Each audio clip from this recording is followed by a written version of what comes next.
Hi, Jennifer. I know this lecture was really interesting. Cause yeah, like I honestly was similar with you. How that guidance, I thought that guidance and punishment was a similar thing. And I'm sorry that you went through that in school, where how like your teacher just goes straight punishment instead of trying to guide you on your task or assignments you need to do.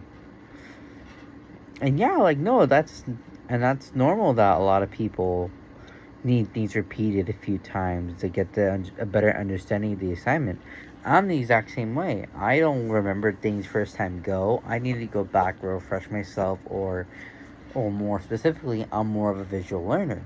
I need to see what's going on to learn. And I feel like teachers who don't have the patience for that really do not, to be honest, have a really good impact on the students, and if anything, in a negative way.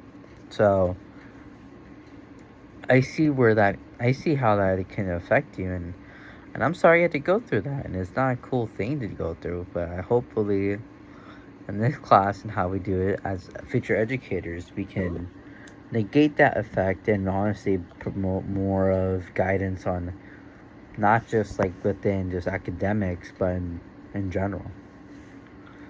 And also, what really stood out to me as well was the limits thing. I honestly, that was very interesting on that part right there.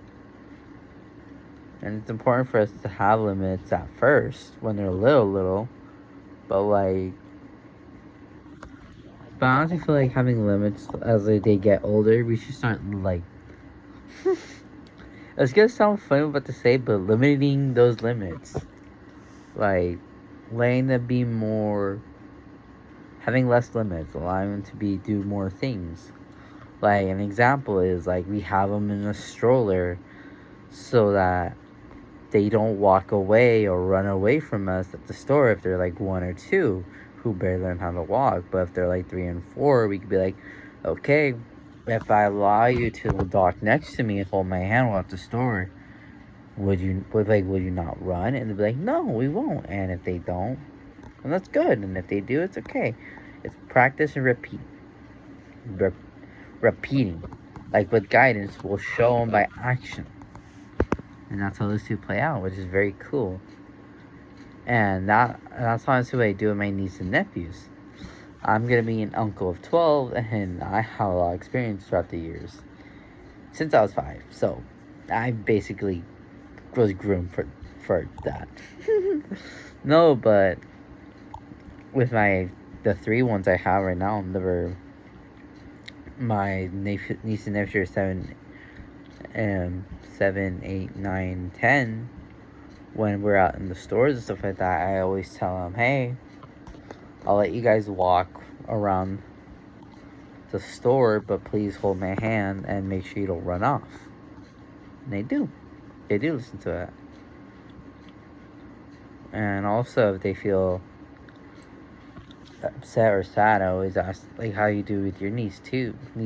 I always ask them questions as well, and I try to guide them on how they feel or what's going on if they're crying or feeling upset. And they tell them, like, oh, okay, and then I'll help them out trying to figure out a way to deal with that solution.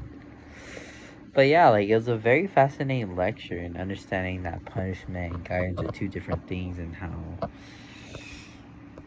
as they get older, we need to limit those limits because it'll be very useful for them. Hope you have a good week, Jennifer.